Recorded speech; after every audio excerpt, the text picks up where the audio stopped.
Hello friends, मेरा नाम मधु है। मैं 21 साल की हूँ और मैं हरियाणा के पानीपत में रहती हूँ। एक दिन किसी कारण मुझे अपने देवर को साथ में सुवाना पड़ा। उसने उसी रात मुझे ऐसी जन्नत की सहर करवाई, मुझे वो रात भुलाए नहीं भूलती। ये बात 19 अप्रैल 2019 की है, जब हल्की हल्की गर्मियाँ शुरू हुई थी और मेरी शादी को महज 5 महीने हुए थे। पति से मुझे रात को पूरा सुख मिल जाता है, जैसा मैं चाहती थी। घर में हम 4 लोग ही हैं। मेरा सास, मेरे ससुर काफी साल पहले ही एक्सपायर हो चुके थे। दूसरे मेरे पति सुभाष, तीसरा मेरा देवर आशु और अपनी माँ का लाडला था। आशु के लिए किसी भी बात पर मेरा सास पूरे घर को सिर पे उठा लेती थी। और चौथी मैं, जो कुछ ही महीने पहले इस घर में आई थी। आशु अभी भी अपनी माँ का दूध पाता था, कभी दिन में 1 बार, कभी 2 बार, किसी दिन 3 बार पीता था। अपनी मर्जी का शहजादा था। छोटा बच्चा होता तो ठीक था, पर आशु तो 17 साल का होने वाला है। जब मैं शादी करके आई थी, मुझे बहुत बुरा लगता था, पर मैं क्या करती। मैं क्या, मेरे पति भी कुछ नहीं कह सकते थे उसको। मेरी सास का इतना रोब चलता है। एक दिन मेरे पति ऑफिस चले गए। मैंने घर का सारा काम करके चाय बना ली और ड्राइंग रूम में बात कर चाय पीने लगी। मेरी सास बाथरूम में नहा रही थी। तभी शहजादा उठकर आया और जोर से बोला, माँ कहाँ हो? मेरी सास बाथरूम से बोली, बेटा नहा रही हूँ। आशु बोला, जल्दी बाहर आओ, मुझे दूध पीना है। थोड़ी देर रुको, आती हूँ, सास ने कहा। आशु 2 साल के बच्चे की तरह जिद करने लगा। मैं वहीं बैठी सब देख रही थी। नहीं नहीं, अभी आओ, आशु ने कहा। सास बोली, बेटा रुको, आ रही हूँ। मैं आशु से बोली, थोड़ी देर रुक जाओ आशु, माँ आ जाएगी। नहीं, मुझे अभी पीना है, आशु ने कहा। इधर उधर चक्कर काट के बोला, भाभी तुम पिया दो। मैं ये सुनते ही खड़ी हो गई। मुझे धक्का लगा। ये इसने क्या कह दिया? मेरे पति के सिवा मुझे कोई और छुए मुझे अच्छा नहीं लगता, पर इसे कैसे मना करूं? मैंने कहा, मैं तुम्हें कैसे पिला सकती हूँ आशु। इतना बोलते ही आशु गुस्से में हो गया और मेरे पास आने लगा। पास आकर पहले तो उसने मेरी साड़ी का पल्लू नीचे गिरा दिया। सास के डर से मैं उसके हाथ भी नहीं पकड़ पाई। फिर आशु मेरे ब्लाउज के हुक खोलने लगा। हड़बड़ाहट में आशु से मेरे ब्लाउज के हुक जल्दी से नहीं खुल रहे थे। आशु के दोनों हाथ मेरी हेडलाइटों पर जोर से दबा रहे थे। 2 हुक खुलते ही मेरी हेडलाइटें दिखने लगी। जैसे ही आशु मेरा तीसरा हुक खोलने लगा, तभी मेरी सास बाथरूम से बाहर आ गई। सास जोर से बोली, आशु क्या कर रहा है? माँ, मैं भाभी से दूध पी रहा हूँ, आशु ने कहा। सास बोली, बेटा वो तेरी माँ नहीं है, आ मैं तुझे पिलाती हूँ। फिर मेरी सास आशु को अपने बेडरूम में ले गई। मैं धड़ाम से सोफे पे गिरी। अगर थोड़ी देर और मांझी नहीं तो मेरा ब्लाउज खुलने वाला था। डर के मारे मेरी सांसें रुक गई थी। आज तो मेरा पति व्रता का धर्म खत्म होने वाला था। सोफे पे पड़े पड़े कुछ देर बाद याद आया, मेरा ब्लाउज तो खुला ही है। मैंने पहले ब्लाउज के हुक बंद किए, फिर साड़ी को ठीक किया। सारा दिन आशु वाली हरकत दिमाग में घूमती रही। मूड चेंज करने के लिए मैंने अपना पसंदीदा गाना सुना और आप भी सुनाती हूँ। लबों की मुस्कुराहट हो, जिंदगी की आहट हो, मेरी दिल लगी तुम ही तो हो।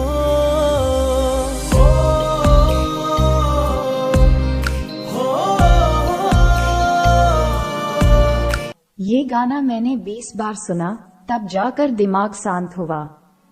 फिर शाम को जब मेरे पति घर आए तो एक दिल की बता दूं, नहीं रहने देती हूँ। घर में बेकार का हल्ला होगा। रात का खाना खाकर सब चले गए। मैं किचन की सफाई कर सोने गई। जैसे ही मैं बेड पे बैठी, पति ने मुझे किस करना शुरू कर दिया। कुछ देर बाद मैंने उन्हें रोका। क्योंकि दिमाग में आंसू वाली हरकत चल रही थी। मेरे पति ने बोला, क्या हुआ? मैंने कहा, कुछ नहीं। फिर किश करने से रोक क्यों रही हो?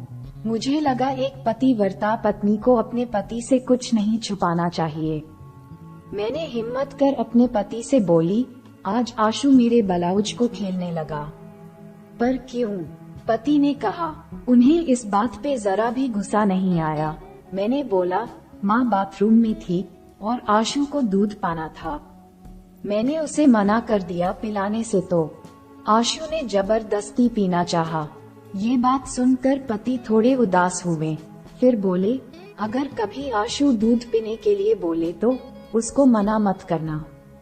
इस घर में आशु को किसी चीज के लिए मना नहीं करता, और तुम भी कभी मत करना। ये बात बोल के सो गए। अब मैं क्या करती, यही कुछ नहीं बोले। अगले दिन मैं सुबह उठी तो देखती हूँ कि मेरे गले की चैन टूट गई है। मैंने ऑफिस जाते वक्त अपने पति से कहा, शाम को आते वक्त मेरी चैन को ठीक करवाते लाए।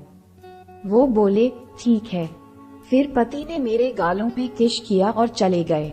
मैं किचन को साफ करके फिर आंगन के फर्श को पानी से साफ करने लगी।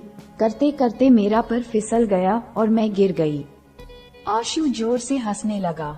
चारपाई पे बैठी मेरी सास ने कहा, गधे जाकर अपनी भाभी की मदद कर। रहने दीजिए माँ जी, मैं उठ जाऊंगी। जैसे ही मैं उठने लगी फिर से गिर गई। अब आशु मेरी मदद के लिए आ गया। आशु ने मुझे गोद में उठा लिया, जैसे हीरो हीरोइन को उठाता है। मैं तो हैरान रह गई। आशु ने मुझे सास के पास बैठाया। मैंने मेरी सास से कहा, मैं तो आशु को अभी भी बच्चा समझती थी, ये तो पूरा मर्द है। आशु बोला, भाभी, मैं अभी भी माँ का दूध पीता हूँ, इसलिए अंदर से मर्द हूँ। फिर अपनी माँ से बोला, माँ दूध पिलाओ ना। मेरी सास ने मेरे सामने ही अपना सूट हटा के आशु को दूध पिलाने लगी। आशु जोर से दूध पी रहा था, जैसे भैंस का बच्चा पीता है। ये देख के मैंने सोचा, कल अगर आशु मुझसे दूध पीता और मुझे दूध तो आना नहीं था, ये तो मेरी हेडलाइटों को बुरी तरह खा जाता। मैंने फैसला किया कि आज के बाद आशु से दूर रहना होगा। मेरी सास का आशु के प्रति प्यार देखकर मुझे बड़ी हैरत होती है। माँ बेटे का ऐसा प्यार मैंने कभी नहीं देखा। रात को खाना खाने के बाद आशु और मेरी सास सोने चले गए। किचन की खिड़की खोल के मैंने अपने पति से कहा, सुभाष आप चलो, मैं बर्तन साफ करके आती हूँ। सुभाष चला गया और अचानक से वापस आकर मुझे पीछे से बाहों में भर चैन देना चाहते थे। पति के छूते ही मेरी लंबी सिसकियां निकलने लगी। मेरी सिसकियां देखकर पति ने मेरी चेन वहीं रख दी और मुझे उठाकर बेडरूम में ले गए, और हम दोनों ने वो सब किया जो एक शादीशुदा जोड़े को भूख होती है। सुबह मैं एक नई ताजगी से उठी और पति के लिए लंच बनाने लगी। जब पति ऑफिस जाने लगे तो मैंने उनसे कहा, आज शाम को मेरी चैन लेते आना। वो तो मैंने रात को किचन में रखी थी। हमने किचन में जाकर देखी तो चैन वह नहीं थी। हम दोनों घबरा गए और माँ जी से पूछा कि कहीं उन्होंने तो नहीं उठाई। माँ जी बोली, नहीं बेटा। हम सब सोचने लगे चैन कहाँ गई। तभी आशु बोला, कहीं रात को कोई चोर तो नहीं उठा ले गया। सुभाष और मेरी सास पुलिस स्टेशन गए कंप्लेंट लिखवाने। कंप्लेंट लिखवाने के बाद सुभाष ऑफिस चले गए और मेरी सास वापस घर आ गई 10 बजे तक। मैंने सास से कहा, माँ जी कुछ पता चला चैन का? नहीं बेटा, अभी तो कंप्लेंट लिखवाई है, तफ्तीश करेंगे, तब जाकर कुछ पता चलेगा। सास कहाँ? आशु बोला, पुलिस अपने आप ढूंढ लाएगी, चिंता मत करो। करीब 1 बजे के आसपास हम तीनों द ड्राइंग रूम में बैठे थे। तभी इंस्पेक्टर साहब अपने 2 हवालदारों के साथ आए और मेरी सास से बोले, देखिए बहन जी, बात अभी हम ही तक है। अगर चेन घर के किसी मेंबर के पास मिली तो बड़ी बदनामी होगी। बढ़िया रहेगा आप आपस में तलाशी कर ले। फिर इंस्पेक्टर साहब की गर्दन मेरी तरफ घूमी। मेरी सास ने जवाब दिया, इंस्पेक्टर साहब मेरी तरफ देखिए। ये मेरा घर है, किसी कोठे वाली का नहीं। इंस्पेक्टर को बात सीधी सीने में लगी। अच्छा जी, मैं तफ्तीश करता हूँ, ये कह के चले गए। रात को 9 बजे मेरे पति घर आए और बोले, माँ जल्दी चलो। इंस्पेक्टर ने मुझे फोन किया था और हमें स्टेशन बुलाया है। मेरी सास और पति जाने लगे तो मेरी सास ने कहा, अगर हम ज्यादा देर हो जाए तो आशु तू अपनी भाभी के कमरे में सो जाना। ठीक है माँ, आशु कहाँ? और दोनों चले गए। 11 बज गए, दोनों अभी तक वापस नहीं आए थे। रोज की तरह मैं अपनी नाइटी बदलकर अपने बेड पे बैठ गई और आशु तो उनका इंतजार करके मेरे पास ही सो गया। कुछ देर बाद मुझे भी नींद आने लगी और एक तरफ मुंह करके मैं भी सो गई। सोने के कुछ देर बाद आशु ने मेरे पीछे से अपना एक पैर मेरे ऊपर रख लिया। मेरे शरीर में कर्ज सा दौड़ा और मेरी आंख खुल गई। ऐसा कर्ज तो मुझे मेरी शादी की पहली वाली रात भी नहीं लगा था। आशु को कैसे बोलूं कि वो अपना पैर हटा ले। फिर आशु ने अपना एक हाथ और ऊपर रख लिया। मुझे लगा कि कहीं ये जानबूझ के तो नहीं कर रहा है।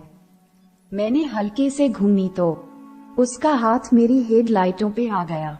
फिर अच्छे से चेक किया तो आशु पूरी नींद में था। शायद आशु अपनी माँ के साथ भी ऐसे ही सोता होगा। मैं टस की मस नहीं हुई और फिर अचानक पूरा मेरे ऊपर आ गया, जैसे छोटा बच्चा सोता है।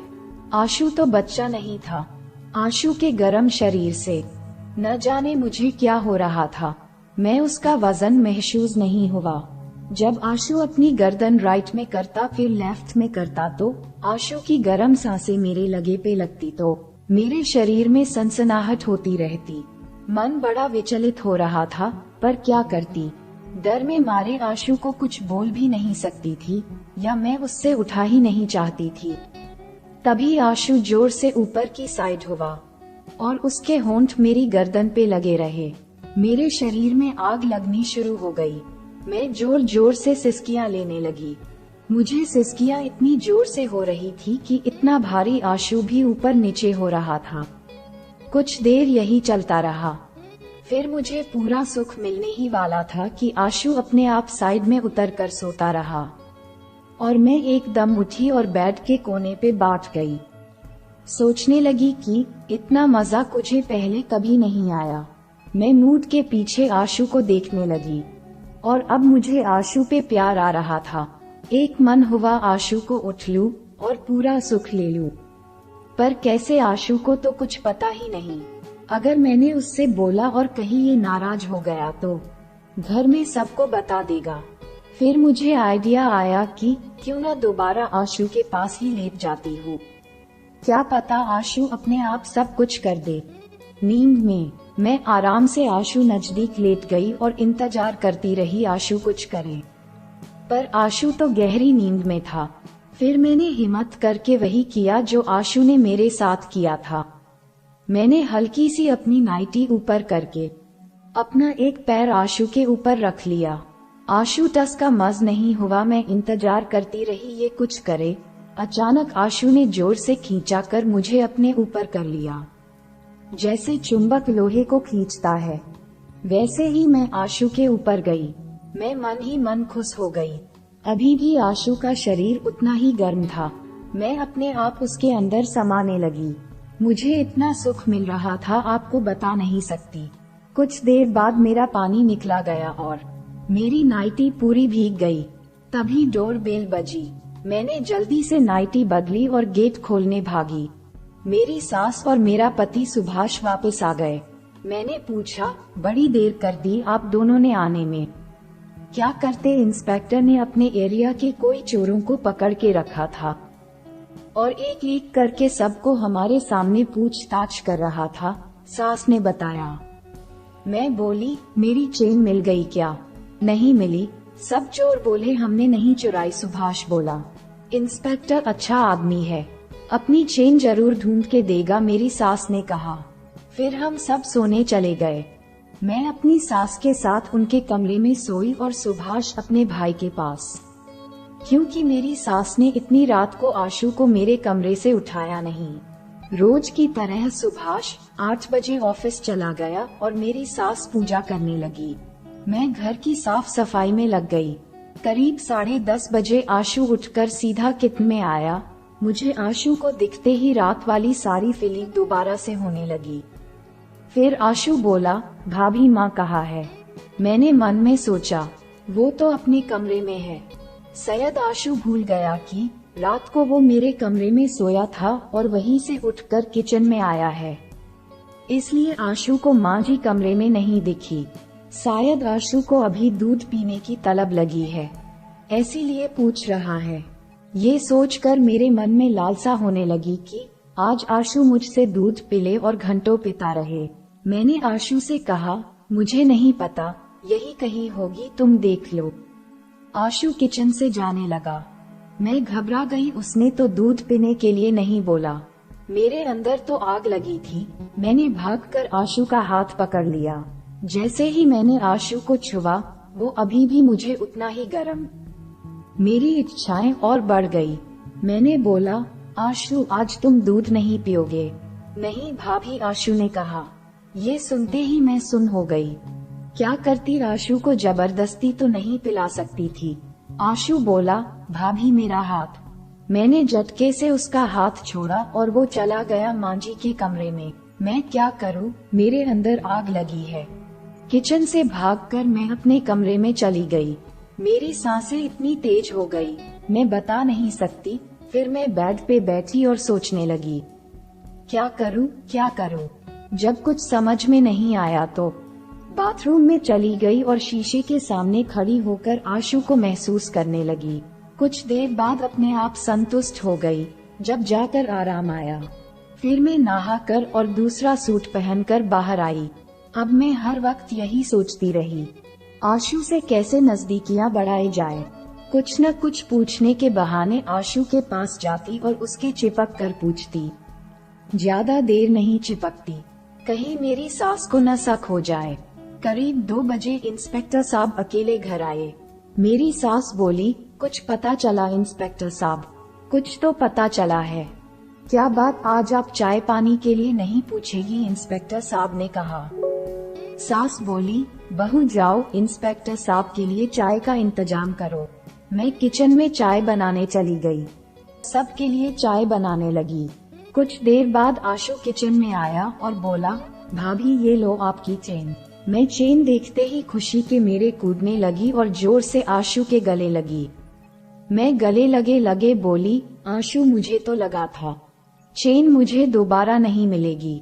आशु ने अपने हाथों से मुझे छुआ नहीं और मैं उससे हट गई।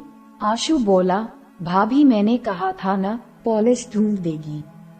किचन में हम दोनों अकेले थे और अच्छा मौका था आशु से चिपकने का। फिर मैंने आशु के हाथ पकड़ के अपनी कमर पे रख और आंखों में आंखें डालकर बोली, आशु तुम्हें यकीन था, मुझे नहीं। मैं उसके होठों के इतने पास थी और मानी मन सोच रही थी कि आशु अभी किश कर दे। आशु बोला, भाभी बाहर इंस्पेक्टर साहब चाय का इंतजार कर रहे हैं। मैं जल्दी से आशु से साइड हुई और चाय बनाने लगी। आशु किचन से चला गया। मैं चाय डालते हुए सोचने लगी, आशु को कुछ तो फील हुआ होगा। फिर मैं चाय लेकर गई और सब चाय पीने लगे। मैं चाय पीते पीते आशु के देख रही थी कि आशु मेरी साइड देखता है या नहीं, क्योंकि किचन में मेरे गले लगने से आशु को कुछ तो हुआ होगा। इंस्पेक्टर साहब जाने लगे पर आशु ने मेरी साइड एक बार भी नहीं देखा।